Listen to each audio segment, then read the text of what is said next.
رمضان کی وہ سحر، مدینہ اور کوفہ کی فضا خاموش تھی، لوگ عبادت میں مصروف تھے اور اسی وقت اللہ کے شیر رسول اللہ صلی اللہ علیہ وسلم کے داماد علی بن ابی طالب نماز فجر کے لیے مسجد کی طرف جا رہے تھے۔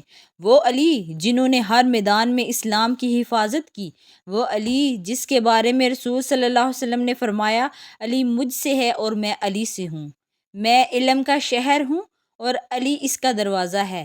جب نماز شروع ہوئی، آپ نے فرمایا اللہ اکبر۔ مسجد میں سکون تھا، مگر اچانک ایک بدبخت شخص عبد الرحمن ابن ملجم چھپ کر آگے بڑھا اور زہر میں بجھی ہوئی تلوار سے ایسا وار کیا کہ تاریخ کا دل بھی کانپ اٹھا۔ تلوار سر مبارک پر لگی، خون بہنے لگا، لوگ گھبرا گئے، مسجد میں کوہرام مچ گیا۔ مگر اس وقت بھی علی ابن ابی طالب کی زبان سے شکایت نہیں نکلی، بلکہ آپ نے فرمایا فزت ورب الکعبہ، کعبہ کے رب کی قسم میں کامیاب ہو گیا۔ سوچیں، جس انسان کے سر پر زخم آلود تلوار کا وار ہوا ہو، وہ کامیابی کی بات کر رہا ہے۔